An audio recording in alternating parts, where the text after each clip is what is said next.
Hey everyone, my name is Shilpa and you're going to be learning chemistry with me. Okay, तो मैंने grade 12 का सबसे easy chapter pick किया है for you guys which is polymers. तो अगर हम polymers के बारे में बात करते हैं, we say that it has many applications in our daily life. Alright, suppose this marker. So this marker is made up of a polymer. Similarly, this board over here, this is also made up of a polymer which is melamine. अब melamine क्या होता है, उसके और ज़्यादा क्या uses होते हैं, ये सब हम आगे चैप्टर में पढ़ेंगे. तो और भी applications होती हैं वैसे तो polymers की, but the main application of polymer is in the plastics, making of plastics, right? और हम बात कर सकते हैं paints और varnishes में यूज़ होता है polymers and also in making of the fabrics. Alright, तो start करते हैं chapter.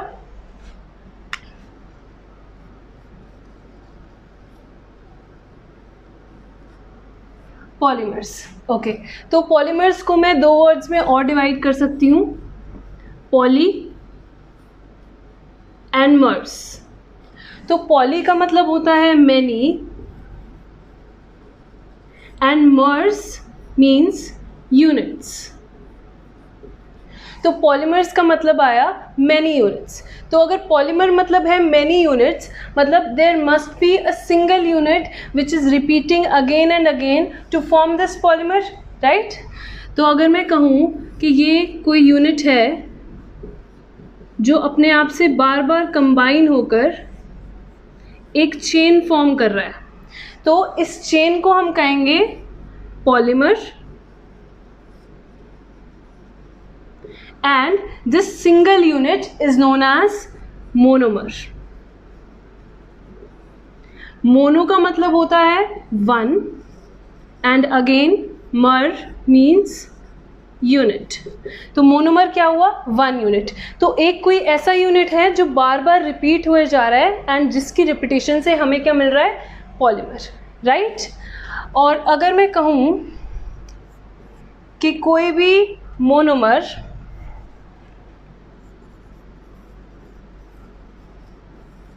बार बार रिपीट होता है to form a polymer chain, then this process of formation of polymer from the monomer is known as polymerization. This process is known as polymerization. Clear? तो अगर हमें definition देखनी है polymer की, we can say that these are large molecules. Polymers are large molecules having high molecular masses.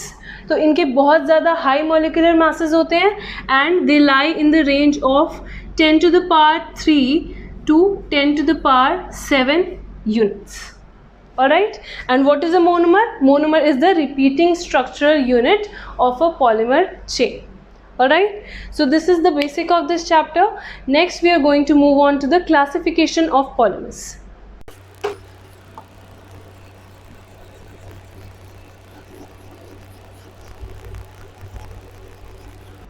Okay, तो classify करते हैं polymers को. जब हम पॉलीमर्स की क्लासिफिकेशन करते हैं then we classify polymers on the basis of 4 types.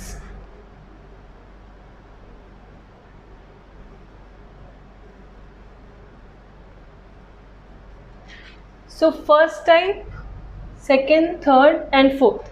So first type is on the basis of their source. Second type is on the basis, so we can write here source or we can also write origin. Okay. Second type is on the basis of their structure. Third is on the basis of their mode of polymerization. कैसे polymerize हो रहे हैं वो, mode of polymerization. And the fourth one is on the basis of molecular forces present between them.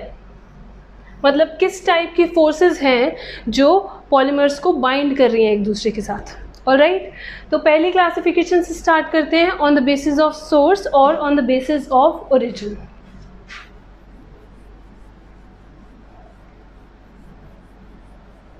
तो अगर हम source या origin की बात करें, मतलब कहाँ से ये पॉलीमर एग्जिस्ट करता हुआ आ रहा है, what is the main origin of that polymer. So on this basis we have three types of polymers, which is natural polymers, semi-synthetic polymers, and synthetic polymers. Alright, तो अगर हम नेचुरल पॉलीमर्स की बात करें, नाम से ही पता चल रहा है कि दे आर नेचुरली एग्जिस्टिंग, मतलब जो इनका सोर्स होगा that will be plants and animals, they will be obtained from plants and animals. And if we have to see the example of natural polymers, we can take cellulose. Cellulose सबको पता है, it is the main constituent of the plant cell wall, right? Cellulose we can take proteins which are present in our body. We can also take silk here. We can also take natural rubber. We can also take starch. So these are all natural polymers, all right? And when we talk about semi-synthetic polymers, अब देखो semi-synthetic का क्या मतलब है कि मैंने कोई भी natural polymer ले लिया और मैंने उसमें कुछ chemical modifications कर दी in the industries, all right? So that kind of polymer is known as a semi-synthetic polymer. A chemically modified natural polymer is known as a semi-synthetic polymer. All right, so we can write here, it is chemically modified natural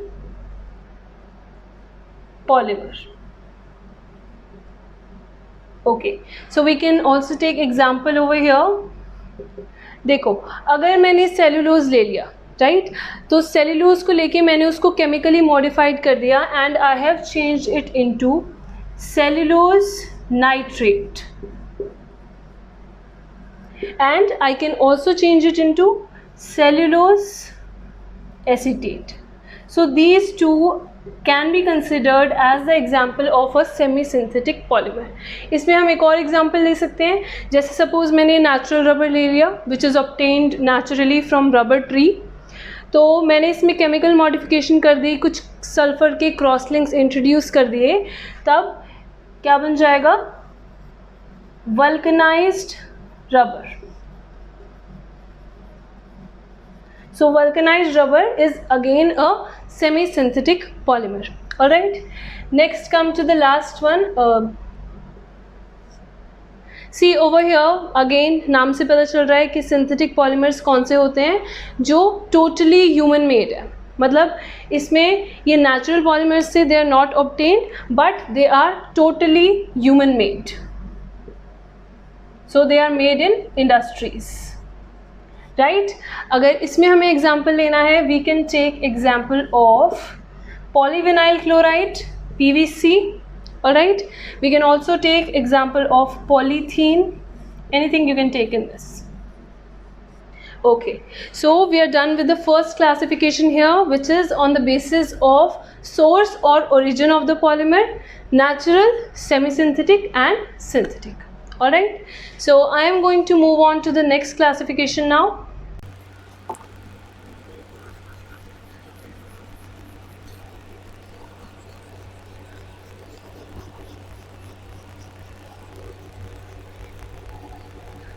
Okay, so our next classification is on the basis of the structure of the polymer.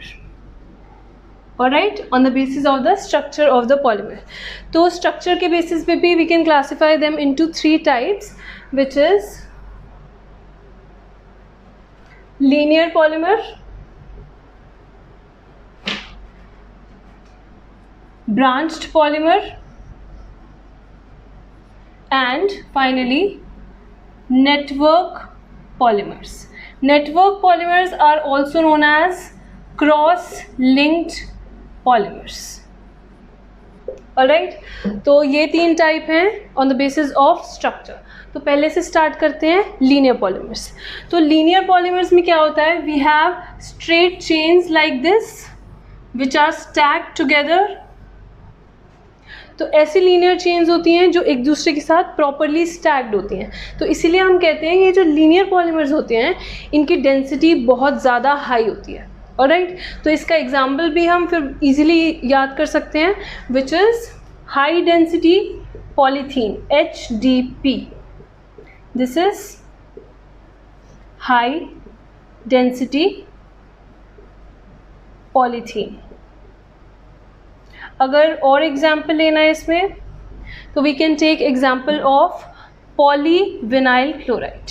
Okay, alright, next we have branched polymers.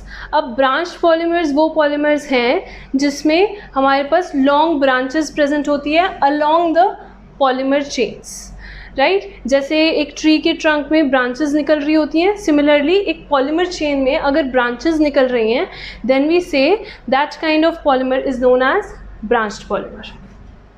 तो जैसे अगर straight chain है तो इसमें से branches निकल रही होंगी लाइक दिस।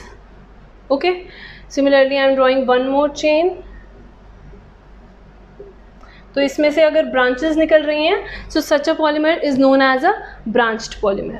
अब ब्रांच्ड पॉलीमर में ऑब्वियसली वी कैन सी कि बहुत सारे गैप्स आ जाएंगे बीच में due to the presence of these branches, right. इसकी पैकिंग इतनी अच्छी नहीं हो पाएगी as compare to the linear polymer. तो अगर इसकी पैकिंग इतनी अच्छी नहीं है we say that these have low density. तो अगेन इसका एग्जाम्पल याद करना भी बहुत ईजी है। अगर इसकी लो डेंसिटी है तो example will be low density polythene, LDP, low density polythene.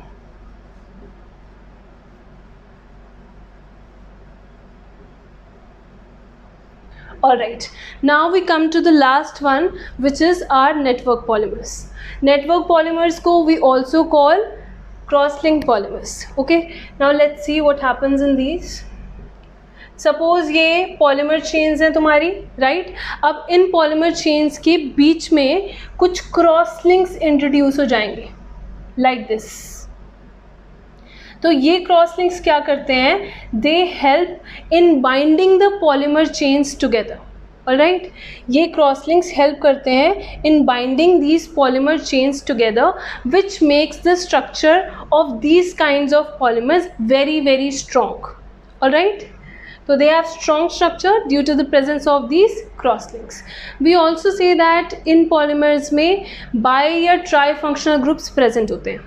Alright, they have bi or tri functional groups